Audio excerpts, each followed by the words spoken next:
नमस्कार दोस्तों, मैं हूं सौरभ चंद्र केसरी। अपने YouTube चैनल में आपका स्वागत करता हूं। एक बार फिर से मैं कक्षा 11 की केमिस्ट्री लेकर आया हूं। दोस्तों ये अगला पार्ट है, ये चौथा पार्ट है और बात करते हैं आज हम रासायनिक संयोजन के नियम। तो रासायनिक संयोजन के नियम में पहला है हम लोगों का द्रव्यमान संरक्षण का नियम। तो ये द्रव्यमान संरक्षण का नियम दोस्तों रसायन विज्ञान के जनक लेवासिये ने दिया था और उन्होंने बताया था कि जितने भी रिएक्टेंट है, मतलब अभिकारक का द्रव्यमान तथा उत्पाद का द्रव्यमान दोनों ही इक्वल होता है, बराबर होता है। अर्थात जितने भी हमारे पास, अगर हम ये देखें, मैं समझाता हूँ एक एग्जांपल से। ये हमारे पास दोस्तों H2 है और ये क्या है O2। ये हाइड्रोजन ऑक्सीजन से क्रिया करके क्या बनाता है, जल। अगर बैलेंस करने की बात है तो यहाँ पर आप बैलेंस कर लेंगे दोस्तों इस तरीके से।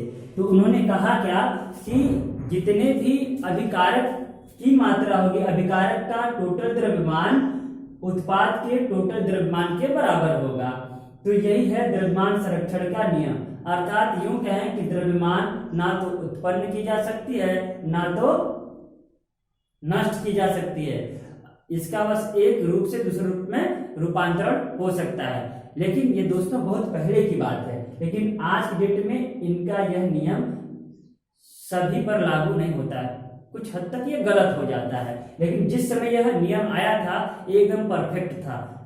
18वीं सदी की बात है दोस्तों। तो हम चेक करते हैं क्या वाकई में सही उन्होंने कहा था। देखिएगा H का कितना होता है द्रव्यमान संख्या 1। हमने बताया था दोस्तों पहले ही वीडियो में कि आपको क्या याद रखना है, सबका परमाणु द्रव्यमान। तो इसका परमाणु द्रव्यमान दोस्तों 1 होता है और यहाँ पर हाइड्रोजन की संख्या कितना है दोस्तों, 2 दूनी के 4। तो मैं इसका लिख लेता हूँ 4 यूनिट। दोस्तों यहाँ पर मैं इसको लिखता हूँ, ये 4 यूनिट हो गया। ठीक है दोस्तों। और ऑक्सीजन का हमने बताया था दोस्तों 16, क्योंकि इसका परमाणु क्रमांक 8 होता है। 8 सम संख्या है और 8 दूना 16। तो ये कितनी बार है दोस्तों, 2 बार। तो 16 दूना 32। ठीक है दोस्तों। अब दोनों को जोड़ करके देखिए कितना आएगा दोस्तों, यहाँ पर आएगा 36। आप 36 यूनिट कह सकते हैं। अब देखिए हम बात करते हैं, यहाँ पर 2 जल के अणु है तो 2 गुणते, यहाँ पर 2 लिखेंगे। क्यों? क्योंकि 1 होता है तो 1 दूना 2। और ऑक्सीजन का होता है 16 दोस्तों, 2 गुणते 16 2 18, 18 दूना 36। देखिए दोस्तों 36 उत्पाद का भी है और 36 अभिकारक का भी है। इस प्रकार से द्रव्यमान संरक्षण का नियम सत्य है कि द्रव्यमान में अभिकारक का जितना द्रव्यमान होता है उतना ही उत्पाद का भी द्रव्यमान होता है। जितना आप अभिक्रिया कराने के लिए अभिकारक लेंगे उतने ही आपको उत्पाद मिलेंगे। यही है द्रव्यमान संरक्षण का नियम। दूसरा है स्थिर अनुपात का नियम। इस नियम को प्राउस्ट ने दिया था दोस्तों। महान रसायनज्ञ प्राउस्ट ने बताया था कि अगर कोई भी यौगिक, चाहे आप जिस सोर्स से प्राप्त कर रहे हैं, चाहे वो स्रोत कोई भी हो, उनमें जो संयोजन का नियम है वो कभी बदलने वाला नहीं है। अर्थात उनका जो अनुपात है स्थिर रहेगा। अगर एग्जाम्पल हम ले दोस्तों, आप H2O को नल से प्राप्त करें, कुएं से प्राप्त करें, वर्षा के जल से प्राप्त करें, या हिम अर्थात बर्फ से प्राप्त करें, या समुद्र से प्राप्त करें, आपको सदैव वो किस रूप में मिलेगा। तो उन्होंने बताया कि वो सदैव H2O के रूप में ही मिलेगा।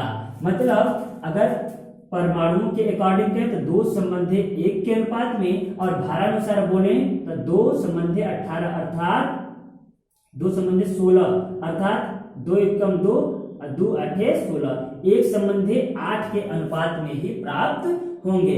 ऐसा नहीं है कि आप आरओ वाटर पी रहे हैं तो वो आरओ वाटर कुछ इस प्रकार से हो गया H4O2, इस प्रकार से कभी नहीं मिलेगा दोस्तों। चाहे भले ही ये इसका अनुपात ये है, मतलब कहने का ये मूलानुपाती सूत्र हो गया। अर्थात ये हम कह रहे हैं कि जितना भी यौगिक आपको मिलेगा जिस भी सोर्स से, उसमें अनुपात बदलने वाला नहीं है। अब अगर आप कार्बन डाइऑक्साइड अपने मुख से छोड़ रहे हैं और कार्बन डाइऑक्साइड आपको कोयला जलाने पर मिल रहा है, तो दोनों ही स्थितियों में आपको दोस्तों CO2 ही मिलेगा। दोनों ही स्थितियों में आपको क्या मिलेगा, CO2। दोनों ही स्थितियों में CO2। ये नहीं कि बदल जाएगा। अर्थात इन दोनों का जो अनुपात है, हम अगर कहें 12 संबंधे 32, अर्थात 4 तिया 12 और 4 अठे 32, 3 संबंधे 8 के अनुपात में ही मिलेगा, अर्थात इनका अनुपात स्थिर रहेगा। तो उम्मीद करता हूं आपको स्थिर अनुपात का नियम समझ में आया होगा। अब बात करते हैं गुणित अनुपात का नियम। गुणित अनुपात का नियम जॉन डाल्टन ने दिया था दोस्तों, और इन्होंने बताया था कि यदि एक तत्व किसी दूसरे तत्व से क्रिया करके विभिन्न प्रकार के यौगिक बनाता है, तो उसमें से एक तत्व स्थिर रहेगा, परंतु जो दूसरा तत्व है उनमें गुणित अनुपात का संबंध होगा। गुणित अनुपात का संबंध कैसे होगा, मैं एग्जाम्पल दे करके समझाता हूं तो और बेहतर से समझ में आएगा दोस्तों। किताब से परिभाषा आप पढ़ लीजिएगा। जैसे कि अगर मैं बात करूंगी, देखिए दोस्तों, कार्बन है, कार्बन ऑक्सीजन से क्रिया करके दोस्तों कार्बन मोनोऑक्साइड भी बनाती है, और कार्बन ऑक्सीजन से क्रिया करके कार्बन डाइऑक्साइड भी बनाती है। अब देखिएगा दोस्तों, यहां पर मैं कहता हूं हाइड्रोजन O से क्रिया करके जल भी बनाता है, और हाइड्रोजन O से क्रिया करके परऑक्साइड भी बनाता है। ठीक है, तो अब आप देखते क्या है कि इसमें कार्बन का 12 हो गया दोस्तों, और इसका 16 दोस्तों, इसमें कार्बन का 12 हो गया, इसमें 2 है तो 16 दूना 32 हो गया। अब आप ही देखिए दोस्तों, क्या इसमें कार्बन स्थिर नहीं है क्या? आप क्या देखते हैं कि कार्बन स्थिर है कि नहीं? कार्बन स्थिर है। अब देखिएगा कि यहाँ 16 और 16 दूनी 32, यहाँ पर गुणा हो रहा है कि नहीं दोस्तों? यही है गुणित अनुपात का नियम। देखिए दोस्तों, एक और एग्जांपल हमने लिया है। यहाँ पर ऑक्सीजन और हाइड्रोजन, हाइड्रोजन का 2 हुआ, ऑक्सीजन का 16। यहाँ पर देखिए दोस्तों, तो ऑक्सीजन का हाइड्रोजन का 2 ही होगा, 2 × 2, इसका परमाणु द्रव्यमान 1 होगा। मैं ये हमेशा अणु भार लिख रहा हूँ दोस्तों।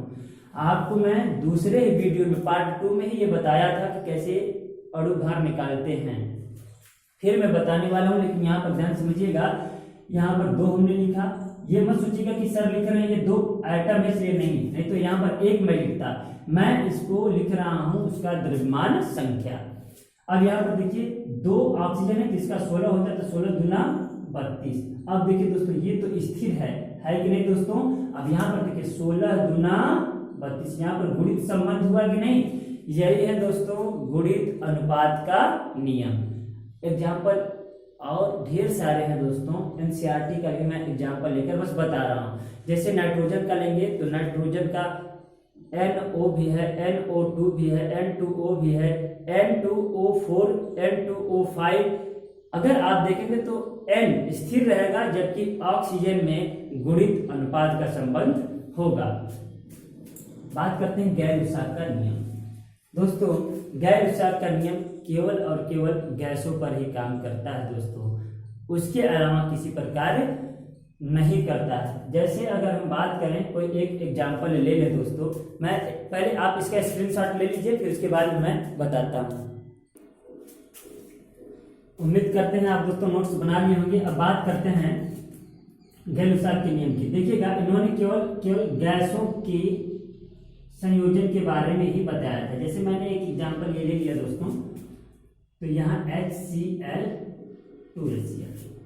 तो यहाँ पर आप देख रहे हैं 1 मोल है, यहाँ पर 1 मोल है, और इनसे कितने मोल बने दोस्तों? 2 मोल। ठीक है, जब गैस रिएक्ट करते हैं तो एक अनुपात में संयोजन करते हैं।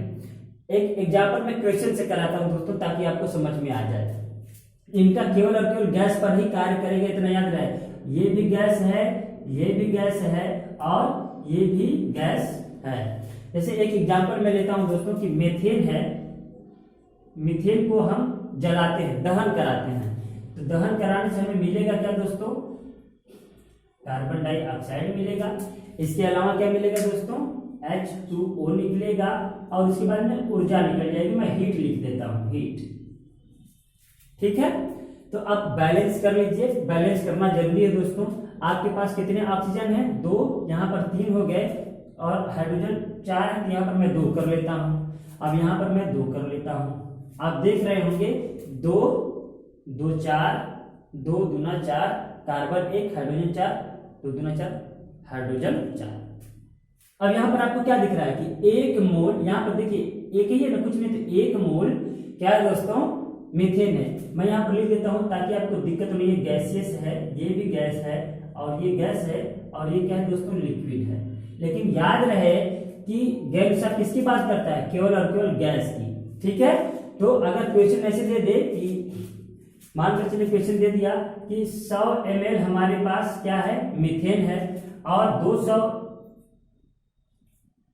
या फिर यूं क्या है कि 100 ml गैस से 100 ml CO2 बनाने के लिए कितने ml ऑक्सीजन की आवश्यकता होगी। तो आप इक्वेशन बनाएंगे, इक्वेशन को देखेंगे। यहां पर इक्वेशन आपने बना लिया, बैलेंस भी कर लिया। इक्वेशन बैलेंस नहीं होगा तो इनका क्वेश्चन सॉल्व कभी नहीं होगा दोस्तों। तो याद रहे, आपने मीथेन को दहन कराया, CO2 प्राप्त किया और जल निकला, उष्मा निकला। अब ध्यान से ये देखिएगा, ये जल वाष्प के रूप में भी हो सकता है, लेकिन इस क्वेश्चन में यहाँ पर लिक्विड के रूप में है। तो देखिएगा, एक मोल मतलब ये अकेला है, तो एक मोल मीथेन 2 मोल ऑक्सीजन के साथ क्रिया करके 1 मोल क्या बनाता है, CO2 बनाता है। तो मतलब अगर हमारे पास 100 ml क्वेश्चन में दिया है दोस्तों, तो आपको पता है ये 1 संबंधित 2 के अनुपात में क्रिया कर रहा है। तो 100 मोल को जलाने के लिए कितने ml, 100 ml को जलाने के लिए दोस्तों यहाँ पर 200 ml ऑक्सीजन चाहिए। समझ में आया होगा, उम्मीद करते हैं। ध्यान सुनिएगा, नहीं तो नहीं समझ में आएगा। यहां पर आपको इक्वेशन दिख रहा है, 1 मोल दिख रहा है, केवल मीथेन दिख रहा है। फिर उसके बाद में क्या दिख रहा है, ऑक्सीजन। इस ऑक्सीजन से जब मीथेन क्रिया किया तो CO2 बना, बाकी चीजें आप देख रहे हैं। अब यहाँ पर देखिए कि इस मीथेन से ही CO2 बन रहा है। तो मीथेन के कितने मोल हैं, 1 मोल, कुछ नहीं तो दोस्तों 1 मोल मानेंगे। 1 मोल से CO2 कितना बन रहा है, 1 मोल। यहाँ पर कुछ लिखा है क्या, नहीं, तो 1 मोल बन रहा है। अब देखिए, इस 1 मोल मीथेन को जलाए हम कितने मोल से कि 1 मोल ही CO2 प्राप्त हो। तो 1 मोल मीथेन